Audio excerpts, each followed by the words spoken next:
Starting as a young kid, before I was one, my parents divorced, so I was from a broken home. And I would spend a year with my mom, then maybe a year with my dad, a summer with grandmother, a summer with an uncle, back and forth. Always, wherever I went, I was the new kid. I was always the outsider.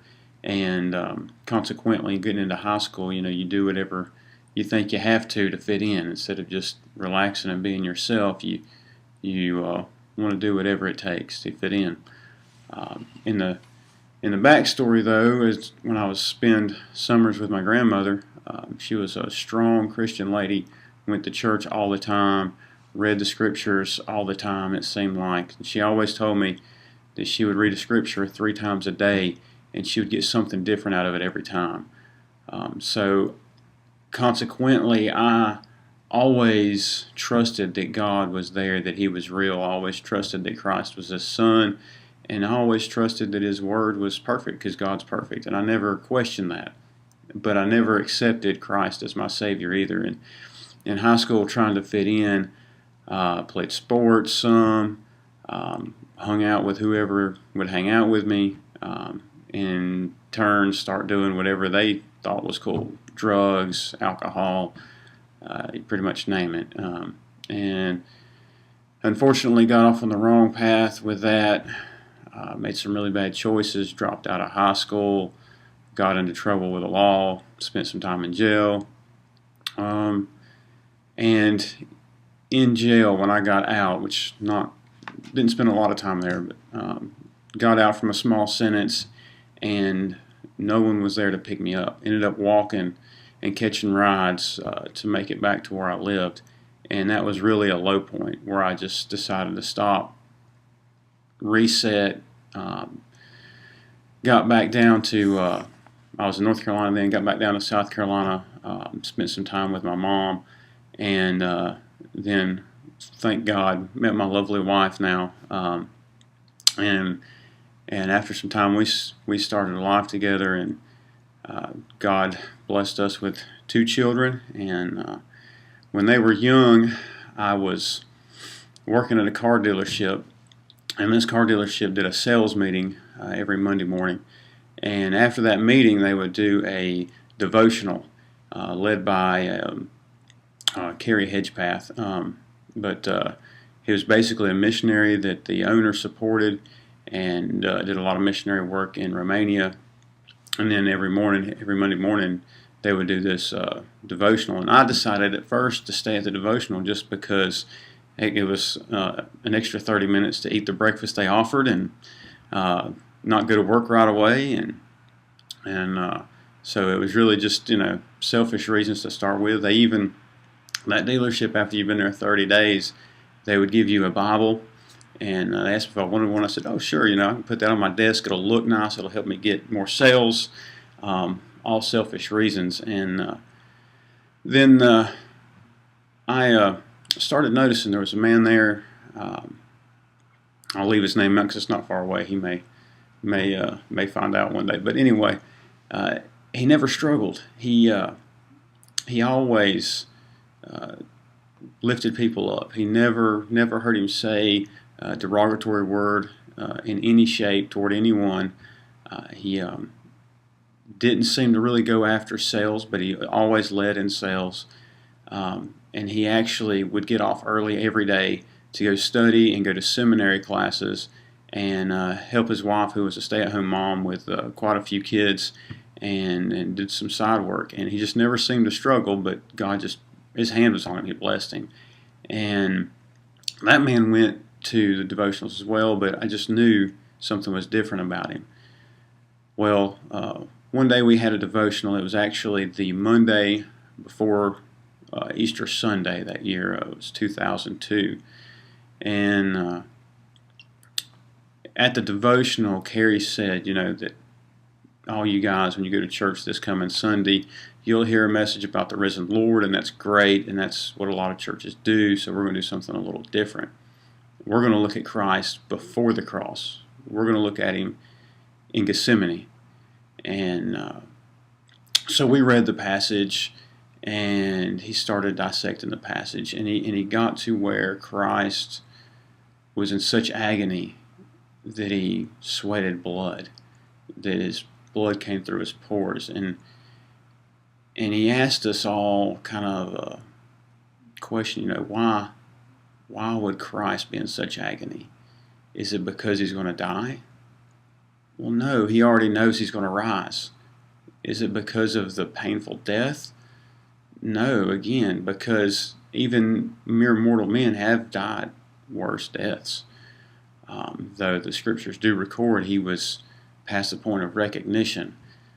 Many men have died horribly.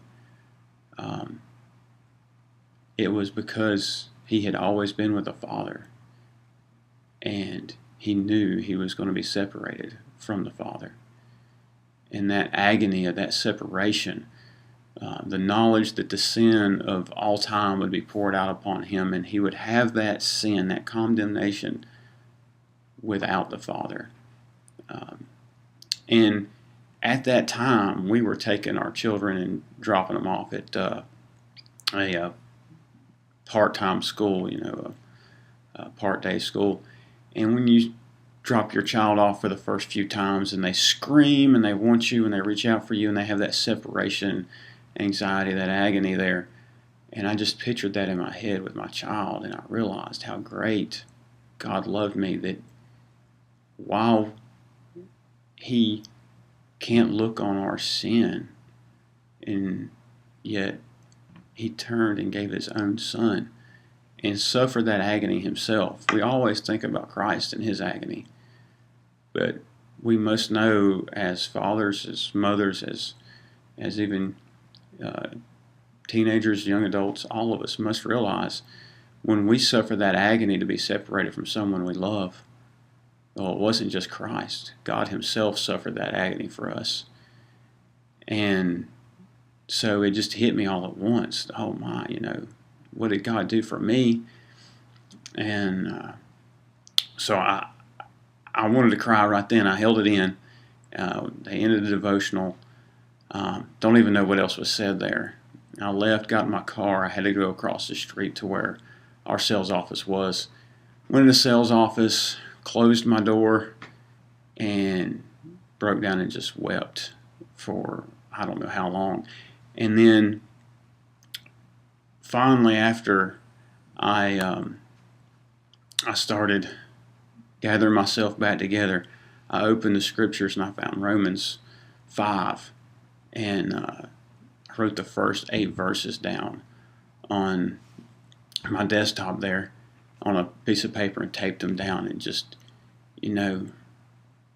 really took a register of where I was and repented before God, and asked him to change me. And did he ever?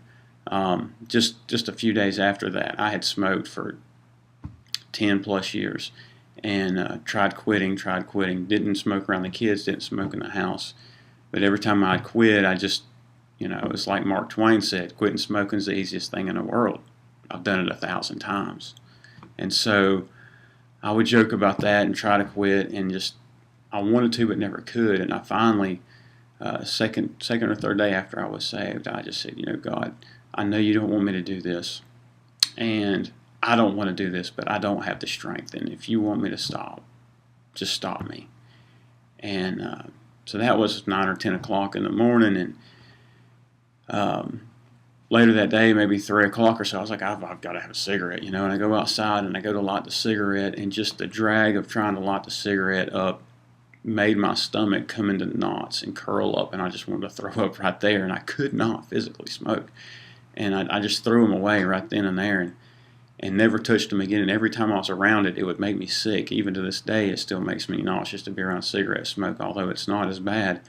That's 12 years removed. And praise be to God, and praise be to him that he's not in a box. That's not going to work for everyone, and it's not going to work for everything in my life, but it worked then, and God just showed me, look, I'm real, here I am, and I'm changing you. We didn't go to church then. I didn't even know how to tell my wife.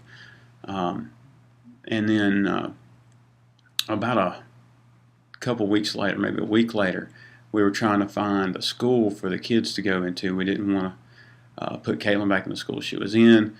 We wanted a better school, and God just worked out through a series of just small miracles.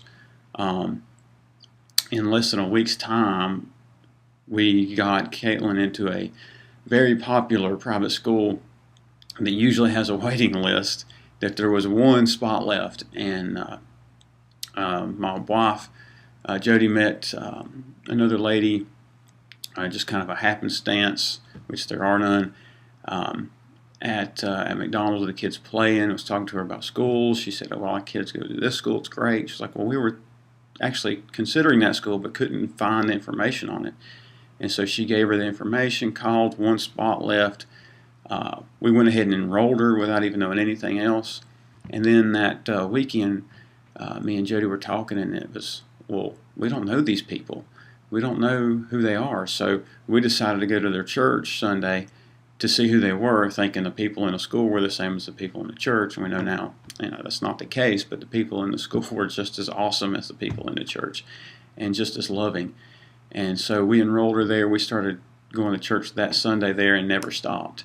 And about a month later, Jody gave her heart to the Lord at home by herself, and we decided to get baptized. And didn't realize it at the time, didn't realize it until that morning, but we both got baptized together on Mother's Day morning.